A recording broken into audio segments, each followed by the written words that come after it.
Hello everyone, आप सभी का स्वागत है आपके अपने यूट्यूब चैनल हिंदी क्लासेस पर। उम्मीद करता हूँ आप सभी अच्छे होंगे और अपनी पढ़ाई अच्छे से कर रहे होंगे। तो आज हमारा क्लास 11 की केमिस्ट्री के अंदर चैप्टर नंबर 3 का लेक्चर नंबर 7 है। 6 लेक्चर इस चैप्टर के हो चुके हैं और आज हम 7th लेक्चर को स्टार्ट करने वाले हैं। तो भाई देखो, जो आज के हमारे टॉपिक होने वाले हैं उन सभी को मैंने थंबनेल में भी और बोर्ड पर भी मेंशन कर दिया है। आज के जो हमारा टॉपिक है वो है एटॉमिक रेडियस, जिसको हम एटॉमिक साइज भी बोलते हैं। ठीक है, कॉन्सेप्ट है ये क्लास 11th के लिए, यूपी बोर्ड के लिए, सीबीएसई बोर्ड के लिए, बिहार बोर्ड के लिए, राजस्थान बोर्ड के लिए, सब बोर्ड के लिए। ठीक है, और वीडियो को स्टार्ट करने से पहले आप सभी से एक बात कहना चाहूंगा, अगर आपने अब तक का चैनल को सब्सक्राइब नहीं किया है तो एनवी क्लासेस को सब्सक्राइब कर लीजिए, ताकि आने वाली वीडियो का नोटिफिकेशन आपको एडवांस में मिल जाए। और भाई साथ ही साथ अगर वीडियो अच्छी लगे तो वीडियो को लाइक कर दीजिए। तो आइए पूरे जोश के साथ स्टार्ट करते हैं अपना क्लास 11th की केमिस्ट्री का आज का टॉपिक। तो इंट्रोडक्शन हो गया, तो मैं इसको यहां से हटा देता हूं। तो आज का हमारा टॉपिक है एटॉमिक रेडियस। क्या है टॉपिक? Atomic radius.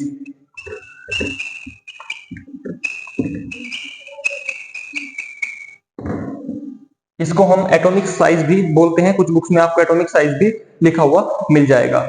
तो भाई देखो, इस टॉपिक एटॉमिक रेडियस को हम हिंदी में बोलते हैं परमाणु त्रिज्या। परमाणु यानी एटॉमिक और त्रिज्या यानी रेडियस। तो देखो, ये टॉपिक बहुत इंपॉर्टेंट होने वाला है। मैंने आपको पहली वीडियोस में भी बताया है, एटॉमिक रेडियस एक पीरियोडिक प्रॉपर्टी है। क्या है? एक पीरियोडिक प्रॉपर्टी है, यानी एक आवर्ती गुण है। क्या है? एक आवर्ती गुण है।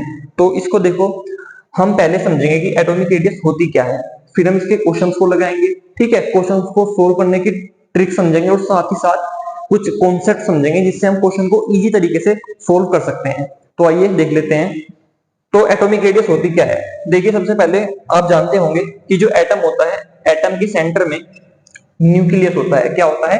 एटम के सेंटर में न्यूक्लियस होता है और उसके चारों ओर ऐसे ऑर्बिट्स होती हैं, यानी कक्षाएं, इस तरीके से। ठीक है, अब यहां पर ये जो न्यूक्लियस है, अब इस न्यूक्लियस का ये क्या है? सेंटर है। और हमने मान लिया ये क्या है? हमारी आउटर मोस्ट शेल है। क्या है? आउटर मोस्ट शेल है। तो इसमें मान लीजिए यहां पर कोई इलेक्ट्रॉन है, इसको हम क्या बोलेंगे? Outer most electron. क्या बोलेंगे भाई? Outer most electron.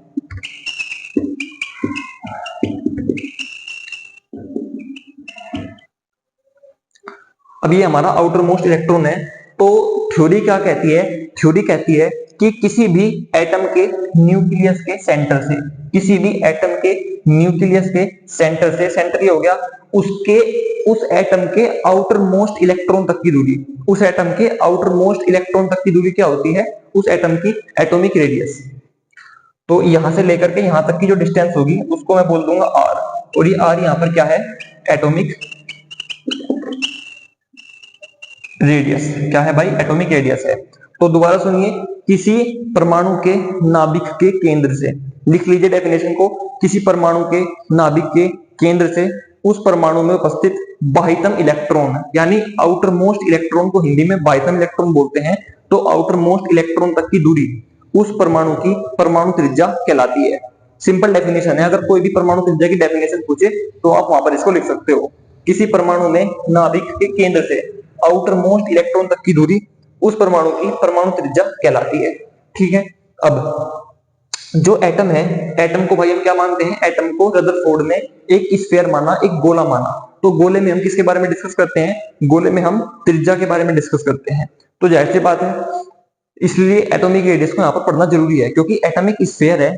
यहाँ पर मैं आपको ये भी बता रहा हूँ कि एटॉमिक रेडियस को पढ़ना क्यों इंपॉर्टेंट है। वो इसलिए इंपॉर्टेंट है क्योंकि एटॉमिक स्फीयर है, यानी गोला है, और गोले में रेडियस के बारे में हम डिस्कस करते हैं मेन रूप से।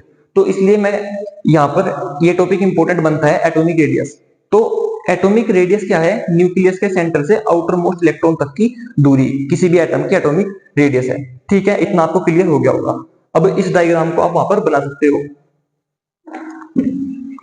अब यहां पर सवाल उठता है कि जो एटॉमिक रेडियस है, एटॉमिक रेडियस को हम मेजर किस चीज में करते हैं, मतलब इसकी यूनिट क्या है? देखो, एटम बहुत छोटी सी चीज है भाई, एटम बहुत ही छोटी सी चीज है। यहाँ पर मैंने आपको बहुत ही बड़े लेवल पर दिखाया है इसको, मतलब बहुत बड़ा बना करके दिखाया है, लेकिन एटम वास्तव में इतना बड़ा नहीं होता।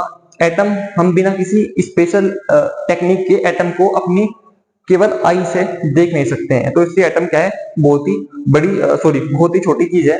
ठीक है, तो इतनी छोटी चीज की अगर हमें रेडियस को डिफाइन करना है तो हम बहुत ही छोटी यूनिट में करेंगे, बहुत ही छोटी सी यूनिट में करेंगे। तो वो यूनिट क्या होती है, देखो, तो जो इसकी यूनिट्स हैं यानी जो इसके मात्रक हैं वो क्या है, वो भाई एक तो है, चलिए मैं यहां पर डायरेक्ट लिख देता हूं, ये वाला, और एक है यहां पर ये वाला।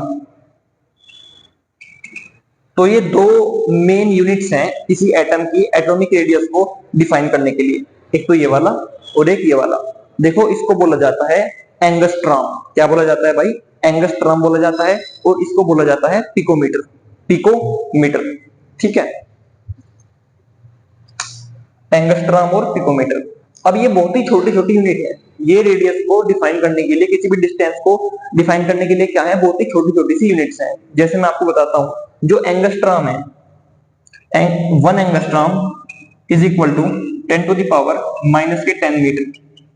ये रिलेशन होता है मीटर में और एंगस्ट्रॉम में। 1 angstrom is equal to 10⁻⁻10 metre. तो भाई इतनी छोटी सी चीज है, इतनी छोटी सी चीज है, तो इसलिए मैंने आपको यहाँ पर बताया। और अगर मैं पिकोमीटर के बारे में बताऊं तो 1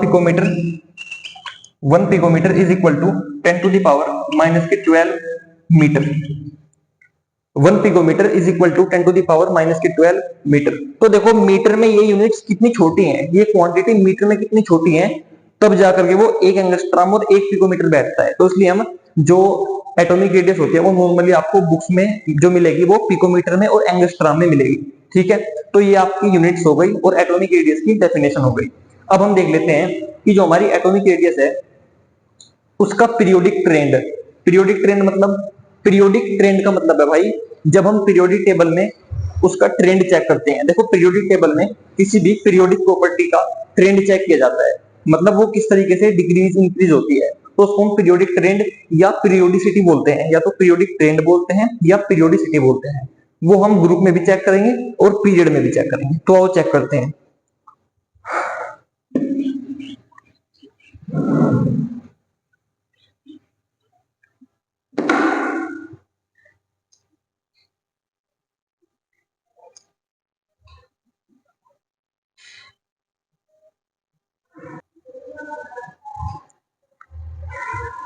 तो भाई यहां पर मैं पहले आपको कुछ दिखाना चाहूंगा। तो देखिए ये एक पीरियोडिक टेबल है जो मैंने खुद ही बनाई है।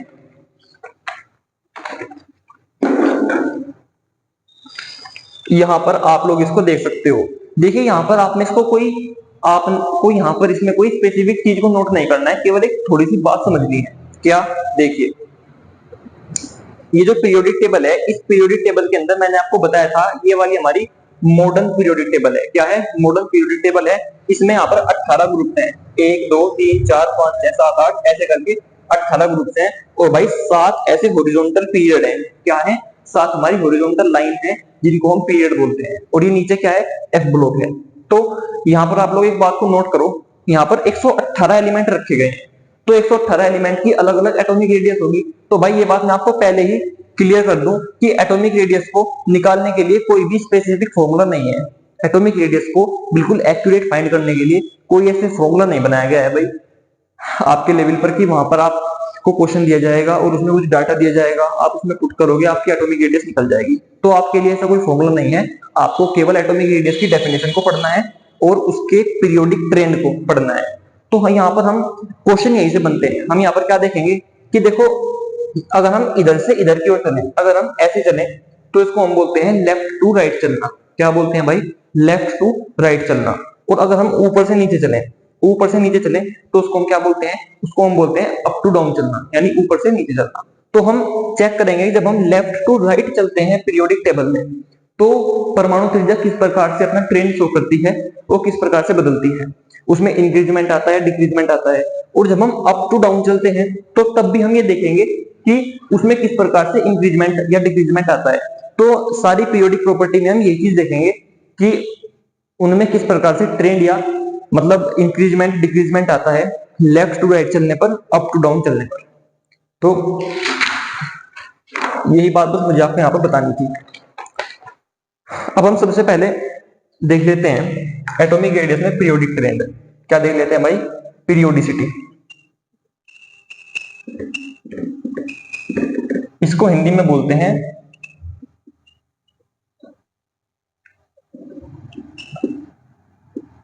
आवर्तिता। क्या बोलते हैं, आवर्तिता।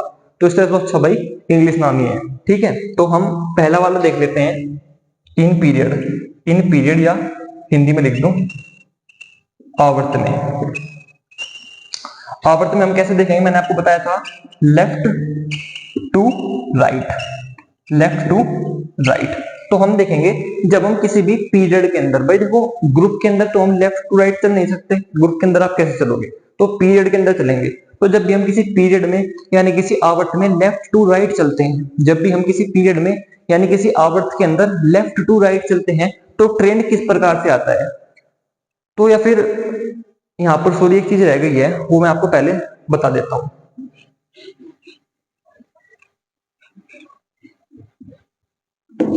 तो यहां पर हम पहले देखने वाले हैं पीरियोडिक ट्रेंड को देखने से पहले हम यहां पर देखने वाले हैं दो इंपॉर्टेंट कॉन्सेप्ट। तो देखिए जो पहला कॉन्सेप्ट है वो है प्रभावी नाभिकीय आवेश। प्रभावी नाभिकीय आवेश, इसको हम शो करते हैं भाई इतने बड़े नाम को जेड इफेक्ट से। जेड को नीचे लिख देंगे ई डबल एफ। तो जेड ई डबल एफ से इसको शो किया जाता है। ठीक है, जेड ई डबल एफ से प्रभावी नाभिकीय आवेश यानी इफेक्टिव न्यूक्लियर चार्ज को इस सिंबल से शो करते हैं। अब हम लोग देखने वाले हैं यहाँ पर कि जो प्रभावी नाभिकीय आवेश है ये क्या होता है। तो देखो एक साइंटिस्ट हुए हैं जिनका नाम था स्लेटर। क्या था, स्लेटर। तो स्लेटर ने क्या कहा, स्लेटर ने कहा कि एक इक्वेशन है Z real is equal to sorry Z effect is equal to Z real minus sigma. उन्होंने अपनी ये इक्वेशन दी, क्या कहा, जेड इफेक्ट यानी ये वाला is equal to Z real minus sigma. इसको सिग्मा बोलते हैं, सिग्मा। इस सिंबल से आप परिचित हो चुके होंगे, ये भी एक सिंबल ही होता है। अब ये इक्वेशन क्या है, देखो इस इक्वेशन का मैथमेटिकल यूज तो अलग बात है, वो आपके लेवल पर नहीं है, लेकिन इससे मैं कुछ चीजें आपको क्लियरिफाई करूंगा। तो वो कहते हैं कि एटम के सेंटर में क्या होता है, न्यूक्लियस होता है। एटम के सेंटर में न्यूक्लियस होता है। इस न्यूक्लियस में क्या होते हैं, बहुत सारे प्रोटॉन होते हैं और बहुत सारे न्यूट्रॉन होते हैं। तो न्यूट्रॉनों पर तो कोई चार्ज होता नहीं है, न्यूट्रॉनों पर तो कोई चार्ज होता नहीं है, लेकिन जो हमारे प्रोटॉन होते हैं उन प्रोटॉनों पर पॉजिटिव चार्ज होता है। कैसा चार्ज होता है, प्रोटॉनों पर पॉजिटिव चार्ज होता है। तो उन्होंने कहा कि इस न्यूक्लियस के चारों ओर बहुत सारी ऑर्बिट्स होती हैं यानी कक्षाएं। अब उन्होंने क्या कहा कि जो इस न्यूक्लियस में प्रोटॉनों का टोटल चार्ज है, प्रोटॉनों का टोटल चार्ज है, वो तो है हमारा जेड ऑफ रियल। ये है total proton charge, total proton charge. तो जो जेड रियल है वो क्या है, टोटल प्रोटॉन चार्ज, यानी इस न्यूक्लियस के अंदर जो टोटल चार्ज है प्रोटॉनों का वो क्या है, वो जेड रियल है, ऐसे स्लेटर ने बताया। ठीक है, अब उन्होंने कहा सिग्मा यहाँ पर एक क्वांटिटी है, वो मैं आपको नहीं बताऊंगा क्या है, समझिए। सिग्मा यहाँ पर कुछ पार्ट है जो उसमें से माइनस हो गया। जेड इफेक्ट क्या है, जेड इफेक्ट यहाँ पर क्या है भाई, जेड इफेक्ट यहाँ पर है इस टोटल न्यूक्लियर चार्ज का कुछ पार्ट, उसमें से सिग्मा को माइनस कर दिया और सिग्मा को माइनस करने के बाद कुछ चार्ज यहाँ पर बच गया जिसको उन्होंने जेड इफेक्ट कहा, जेड इफेक्ट कहा। तो अब आप समझ गए होंगे कि जेड इफेक्ट क्या है। जो टोटल न्यूक्लियस का चार्ज होता है, जो टोटल न्यूक्लियस का चार्ज होता है, उस न्यूक्लियस के चार्ज को हम जेड रियल बोलते हैं, टोटल प्रोटॉन चार्ज, जितने भी प्रोटॉन है सबका चार्ज। उसमें से सिग्मा कुछ क्वांटिटी को माइनस किया और जेड इफेक्ट बचा। अब जेड इफेक्ट क्या है, ये बचा हुआ कुछ चार्ज है। अब ये चार्ज क्या होता है, ये चार्ज एक प्रकार के अट्रैक्टिव फोर्स की तरह वर्क करता है, एक प्रकार के अट्रैक्टिव फोर्स की तरह वर्क करता है, आकर्षण बल की तरह। और जो कहां लगता है, ये सारा बल कहां लगता है, ये सारा बल लगता है भाई यहां पर आउटर मोस्ट से लिए है। तो इसमें मान लीजिए कोई इलेक्ट्रॉन है, तो ये सारा फोर्स इस इलेक्ट्रॉन पर लगता है, यानी आउटर मोस्ट इलेक्ट्रॉनों पर ये फोर्स वर्क करता है। कैसे वर्क करता है, एक अट्रैक्टिव फोर्स की तरह। अब क्या करेगा, यहां से जो जेड इफेक्ट होगा इस आउटर मोस्ट इलेक्ट्रॉन पर एक अट्रैक्टिव फोर्स की तरह वर्क करेगा। क्यों, क्योंकि वो माइनस का चार्ज है और ये प्लस का चार्ज है, इसलिए आपस में अट्रैक्ट हो जाएंगे। क्योंकि जो अपोजिट चार्ज होते हैं वो आपस में अट्रैक्शन शो करते हैं। तो ये यहाँ पे इसको खींचेगा अपनी ओर, ये जो न्यूक्लियस है इस आउटर मोस्ट इलेक्ट्रॉन को अपनी ओर खींचेगा खींचेगा जिससे क्या होगा, पूरा एटम सिकुड़ जाएगा, सिकुड़ने वाली नेचर आ जाएगी। मतलब जो पूरी बॉल सी है वो थोड़ी सिकुड़ जाएगी, यानी साइज छोटा हो जाएगा, यानी रेडियस घट जाएगी। तो जो प्रभावी नाभिकीय आवेश है ये हमारा जो परमाणु त्रिज्या है उस पर इफेक्ट डालता है। तो इसलिए मैंने आपको यहाँ पर पहले समझाया। दोबारा समझिए, प्रभावी नाभिकीय आवेश को जेड इफेक्ट से शो करते हैं। स्लेटर की समीकरण है, साइंटिस्ट हुए स्लेटर, उन्होंने समीकरण दी। उन्होंने बताया था कि जेड इफेक्ट जो होता है टोटल न्यूक्लियस के चार्ज में से इस सिग्मा को घटा दो। सिग्मा कुछ क्वांटिटी है यहाँ पर, और जो जेड इफेक्ट बचता है, जेड इफेक्ट क्या है आपका, जो बचा हुआ चार्ज है इफेक्टिव चार्ज है। और किसके लिए इफेक्टिव है ये, आउटर मोस्ट इलेक्ट्रॉन के लिए। उन इलेक्ट्रॉनों पर ये वर्क करता है और एटम को सिकोड़ता है, एटम को कंजस्टेड कर देता है उसको। बस ये आपका प्रभावी नाभिकीय आवेश का कॉन्सेप्ट था। अब देखो, जितना ज्यादा जेड इफेक्ट होगा, जितना ज्यादा Z effect outer most electron पर वर्क करेगा, उतना ज्यादा एटम सिकुड़ता चला जाएगा, यानी उतनी ज्यादा परमाणु त्रिज्या घटती चली जाएगी। जितना ज्यादा जेड इफेक्ट वर्क करेगा आउटर मोस्ट इलेक्ट्रॉनों पर, उतना ज्यादा एटम सिकुड़ता जाएगा, यानी उतनी ज्यादा परमाणु त्रिज्या घटती जाएगी। ये सीधा सा कॉन्सेप्ट है। और जितना जेड इफेक्ट कम होगा, जाहिर सी बात है उतना एटम सिकुड़ेगा नहीं, यानी परमाणु त्रिज्या बढ़ती जाएगी। तो ये तो हो गया आपका जेड इफेक्ट का कॉन्सेप्ट। अब हम सेकंड कॉन्सेप्ट देख लेते हैं।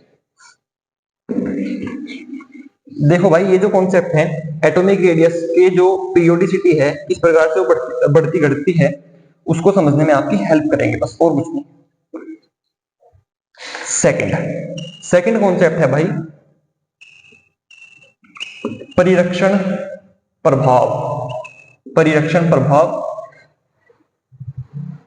अब परिरक्षण प्रभाव क्या चीज है, देखो ये भी वही चीज है, न्यूक्लियस हो गया, यहां पर बहुत सारी सेल हो गई। मान लो ये क्या है, आपकी आउटर मोस्ट सेल है। क्या है, आउटर मोस्ट सेल है। अब जाहिर सी बात है ये न्यूक्लियस का कुछ ना कुछ जेड इफेक्ट होगा, इस न्यूक्लियस का कुछ ना कुछ जेड इफेक्ट होगा।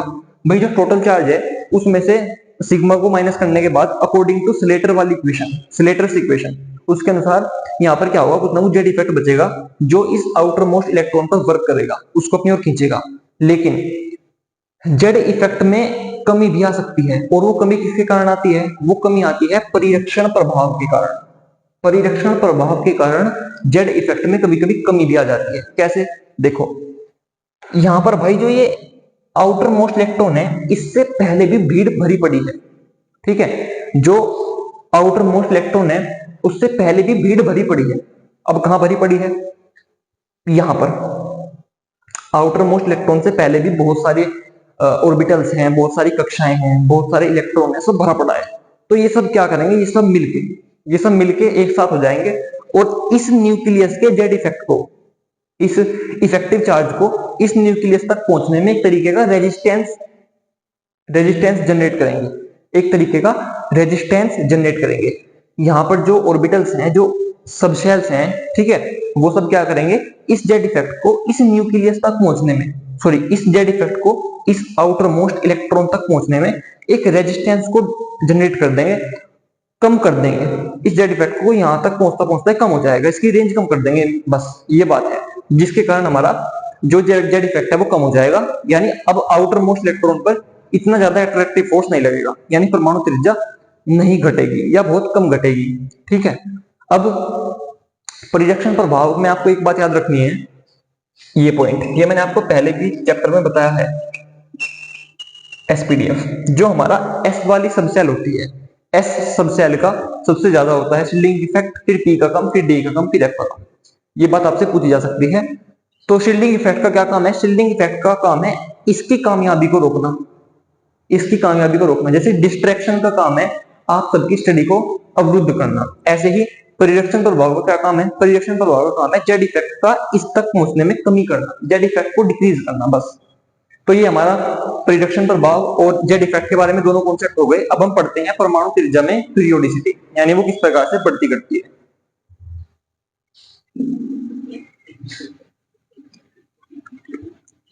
अब भाई देखो, छोटी सी यहां पर मैं पीरियोडिक टेबल बना देता हूं।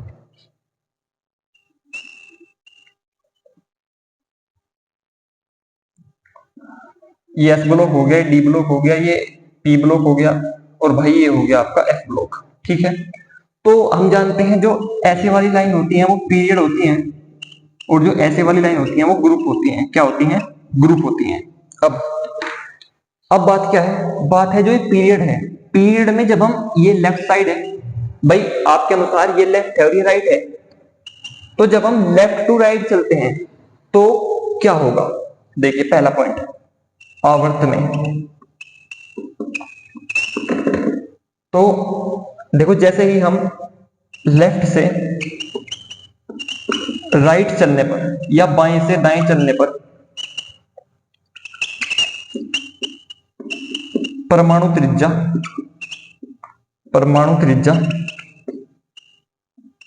घटती है, परमाणु त्रिज्या घटती है। बस ये पॉइंट है। अब थोड़ा समझिए, ये आपका पीरियड है, क्या है? पीरियड है, यानी हॉरिजॉन्टल लाइन है। तो जब आप इसमें लेफ्ट टू राइट चलते हैं, भाई ये लेफ्ट है और ये राइट है, तो जब आप लेफ्ट टू राइट चलेंगे तो क्या होगा? परमाणु त्रिज्या घट जाएगी, यानी यहाँ जो एलिमेंट है उसकी ज्यादा होगी, फिर यहाँ वाले की कम होगी, फिर उसकी और कम हो जाएगी, और कम, इस तरीके से कम होती चली जाएंगी पीरियोडिक जो एटॉमिक रेडियस है, अब कम होती जाती है। लेकिन इसका रीजन क्या है? तो भाई इसका रीजन जो मैंने अभी आपको बताया है वही है, जेड इफेक्ट। देखो क्यों, अभी आपने नोट कर लिया होगा, इसको समझिए।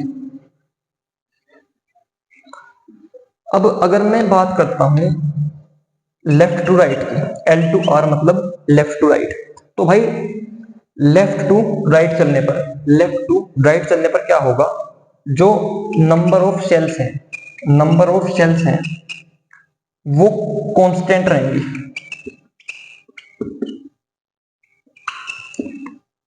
Number of shells are constant. Left to right चलने पर नंबर ऑफ शेल्स कांस्टेंट रहेंगी, पहली बात। दूसरी बात क्या है? जेड इफेक्ट बढ़ेगा, जेड इफेक्ट बढ़ेगा। अब ये क्या बात है? देखो यहां पर मान लीजिए हम एक पीरियड का एलिमेंट ले लेते हैं, लिथियम, ठीक है, बेरिलियम, या फिर यहां पर ले लीजिए आप लोग सोडियम ले लीजिए, मैग्नीशियम ले लीजिए, एल्यूमिनियम ले लीजिए, सिलिकॉन ले लीजिए, तो ये सब एक पीरियड के एलिमेंट है। तो अगर मैं लेफ्ट टू राइट चलता हूं तो इनकी परमाणु त्रिज्या एक दूसरे से कम होती जाएगी, मतलब घटती जाएगी ऐसे आगे चलने पर। तो ऐसा क्यों होगा? देखिए सोडियम में कितनी शेल्स हैं? सोडियम का कॉन्फ़िगरेशन क्या है? 281। मैग्नीशियम का क्या है? 282। एल्यूमिनियम का क्या है? 283। सिलिकॉन का क्या है? 284। तो बेसिकली सब में तीन ही शेल हैं, 1 2 3 1 2 3 1 2 3 1 2 3, सब में तीन शेल है, सही बात है। और लेकिन जेड इफेक्ट यानी जो न्यूक्लियर चार्ज है वो बढ़ रहा है, क्यों? क्योंकि सोडियम में 11 प्रोटॉन है, मैग्नीशियम में 12 प्रोटॉन है, एल्यूमिनियम में 13, सिलिकॉन में 14, यानी जो जेड इफेक्ट है, एक बात ध्यान रखना हमेशा, यहां पर जेड रियल तो बढ़ रहा है, तो जेड इफेक्ट भी बढ़ेगा। अगर जेड रियल यानी टोटल जो चार्ज है न्यूक्लियस का वो धीरे धीरे बढ़ रहा है क्योंकि प्रोटॉनों की संख्या बढ़ रही है, तो जेड इफेक्ट भी बढ़ेगा ही बढ़ेगा। अगर जेड रियल बढ़ता है तो जेड इफेक्ट भी बढ़ता है। ये जेड रियल आप समझ रहे होंगे कौन सा है, सेलेटर वाली इक्वेशन का। तो इधर को चलने पर धीरे धीरे क्या होता है, सब में प्रोटॉन बढ़ते हैं, यानी जो न्यूक्लियस का टोटल चार्ज है वो बढ़ता है, तो इसलिए जो इफेक्टिव चार्ज है वो भी बढ़ता है, यानी आउटर मोस्ट इलेक्ट्रॉनों पर चार्ज बढ़ता जाएगा। अब आउटर मोस्ट इलेक्ट्रॉनों पर चार्ज बढ़ रहा है तो वो ज्यादा तेजी से सिकुड़ते चले जाएंगे। सोडियम के आउटर मोस्ट इलेक्ट्रॉन कुछ कम सिकुड़ेंगे, फिर मैग्नीशियम में जेड इफेक्ट बढ़ गया तो ज्यादा सिकुड़ेंगे, एल्यूमिनियम में और बढ़ गया तो और ज्यादा कंजेस्टेड हो जाएगा मामला। तो बिल्कुल इस तरीके से रेडियस छोटी होती चली जाएगी। अब यहां पर एक बात और है, दरअसल जो आउटर मोस्ट इलेक्ट्रॉन है सारे ही एटम में क्या होता है ना, अगर नंबर ऑफ शेल्स कांस्टेंट है तो सारे ही जो एटम में आउटर मोस्ट इलेक्ट्रॉन होते हैं वो न्यूक्लियस से कांस्टेंट दूरी पर रहते हैं, बस जेड इफेक्ट बढ़ता रहता है। तो जेड इफेक्ट की अमाउंट बढ़ गई लेकिन रेंज उसे कम लगानी पड़ेगी, मतलब यहां पर भी जितनी दूरी पर एक है उतनी दूरी पर दो होगा। समझ रहे होंगे आप लोग, दोबारा समझिए। इस बात को आपने नोट कर लिया होगा कि लेफ्ट टू राइट चलने पर क्या होता है, रेडियस घटती है। उसके दो रीजन मैंने आपको दे दिए हैं, इनको एग्जाम में बिल्कुल आंख बंद करके लिख सकते हो। Number of shells are constant, कक्षाओं की संख्या नियत रहती है, लेकिन जेड इफेक्ट यानी जो प्रभावी नाभिकीय आवेश होता है वो बढ़ता जाता है। बस अब थोड़ा सा प्रैक्टिकली समझते हैं बातों को।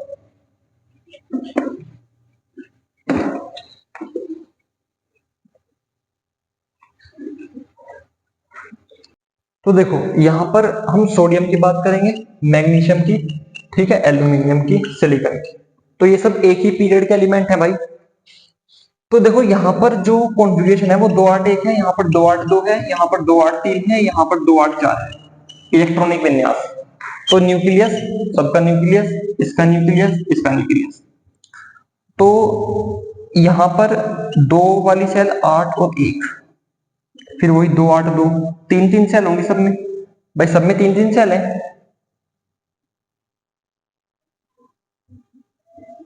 तो देखो जो आउटर मोस्ट सेल है वो यहाँ भी आर दूरी पर है, यहाँ भी आर ही दूरी पर है, यहाँ भी आर दूरी पर है, यहाँ भी आर दूरी पर है, सही बात है। और भाई एक और बात है यहाँ पर, इसमें 11 प्रोटॉन, इसमें 12 प्रोटॉन, इसमें 13 प्रोटॉन, इसमें 14 प्रोटॉन, यानी जेड इफेक्ट बढ़ गया। लेकिन जो आउटर मोस्ट इलेक्ट्रॉन थे वो उतनी ही रेंज में है जितनी में पहले थे, यानी धीरे धीरे अट्रैक्शन फोर्स इंक्रीज हो रहा है, लेकिन रेंज वही है। तो जाहिर सी बात है एटम सिकुड़ते चले जाएंगे और रेडियस अपने आप डिक्रीज हो जाएगी। तो ये रीजन है बाएं से दाएं चलने पर परमाणु त्रिज्या के घटने का।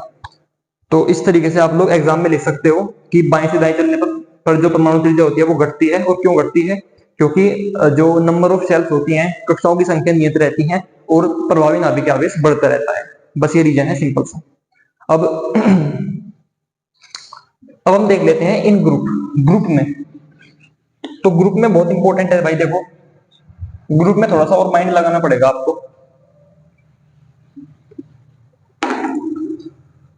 तो देख लेते हैं यहां पर समूह में, यानी ऊपर से नीचे, अप टू डाउन, ऊपर से नीचे चलने पर परमाणु त्रिज्या में क्या ट्रेंड आएगा। तो देखो हम ले लेते हैं पहले वाले ग्रुप के एलिमेंट, जैसे हाइड्रोजन हो गया, लिथियम, सोडियम, पोटेशियम, इस तरीके से 4 ले लिया अभी हमने।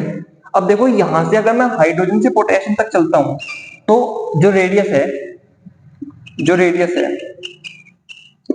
वो बढ़ जाएगी। क्या हो जाएगी भाई? वो बढ़ जाएगी। देखो ये निशान है बढ़ने का, मैंने बना दिया वैसे, लेकिन ऐसे बुक में होता नहीं, शॉर्ट करने के लिए। रेडियस क्या हो जाएगी? बढ़ जाएगी। ऊपर से नीचे चलने पर किसी भी ग्रुप में रेडियस बढ़ेगी, क्या होगी? बढ़ जाएगी वो, ठीक है। अब बढ़ेगी क्यों? तो देखो क्या रीजन है। तो भाई जो पहला रीजन है वो है, देखो number of cells are increasing, number of cells are increasing. तो जो नंबर ऑफ सेल्स है यानी कक्षाओं की संख्या है ऊपर से नीचे जाने पर वो बढ़ती जा रही है। क्यों? क्योंकि हाइड्रोजन में एक कक्षा है, फिर जो हमारी लिथियम है, लिथियम में 2,1 हो जाएगा, उसमें 2 कक्षा हो जाएंगी, सोडियम में 3 कक्षा हो जाएंगी, 2 8 1, पोटेशियम में 2, फिर और ज्यादा हो जाएंगी, 4 कक्षा हो जाएंगी, इस तरीके से। तो जो आउटर मोस्ट इलेक्ट्रॉन है वो धीरे धीरे न्यूक्लियस से दूर जाता रहेगा, धीरे धीरे न्यूक्लियस से दूर जाता रहेगा। तो ऊपर से नीचे चलने पर जेड इफेक्ट कम काम करेगा।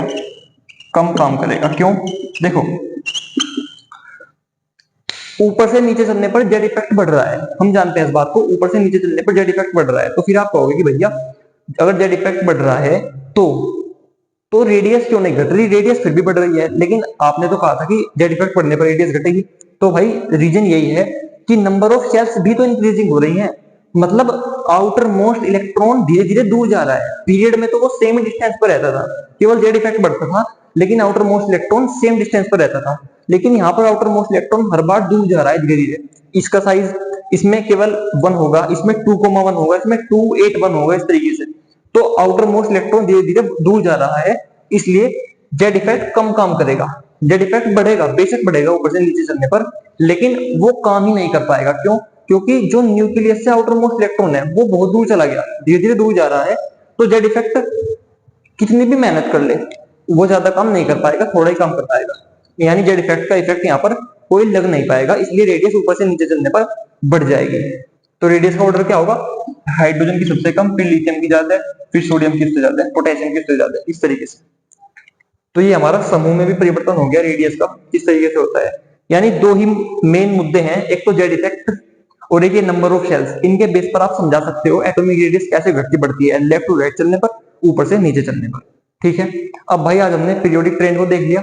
अब कल एक और लेक्चर में इसी टॉपिक पर लूंगा, क्योंकि कल मुझे इस टॉपिक में थोड़ा सा अंदर आपको घुसाना है ताकि आप इसके क्वेश्चन सोल्व कर पाओ। नेक्स्ट वाली वीडियो में मैं इसके क्वेश्चन आपको सोल्व करना सिखाऊंगा, क्योंकि क्वेश्चन किस तरीके से आते हैं, क्वेश्चन ऐसे डायरेक्ट नहीं आते कि आपको ये 4 एलिमेंट दे दिए एक ही ग्रुप के या एक ही पीरियड के और आपने बता दिया कि ये ऑर्डर है। लेकिन भाई ऐसा क्वेश्चन नहीं आता। क्वेश्चन पीरियोडिक, पूरी पीरियोडिक टेबल में से आपसे 4 एलिमेंट पूछ लेगा, 5 एलिमेंट कहीं से भी उठा करके बताओ क्या ऑर्डर है। तो वहां पर आपको ऑर्डर कैसे सेट करना है वो इंपॉर्टेंट बात बनती है। और भाई कॉम्पिटिटिव एग्जाम्स में भी और 11th 12th में भी यहाँ से क्वेश्चन पूछा ही जाता है 100%। 11th में तो पूछा जाता है, 12th में 1% मना कर सकते हैं। तो इस तरीके से ये वाला टॉपिक आज हमने इसके बेसिक फंडामेंटल्स को समझ लिया। कल हम इसमें थोड़ा सा एक और नया टॉपिक समझेंगे कि अगर एलिमेंट पर चार्ज आ जाए तो हम कैसे रेडियस को ज्ञात कर सकते हैं, मतलब उसका ट्रेंड चेक कर सकते हैं, उसकी पीरियोडिसिटी को चेक कर सकते हैं। तो मिलते हैं आपसे नेक्स्ट वीडियो में। और भाई चैनल को सब्सक्राइब कीजिए जिससे आने वाली वीडियो का नोटिफिकेशन आपको मिल जाए।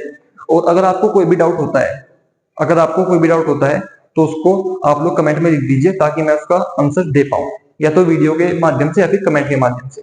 धन्यवाद।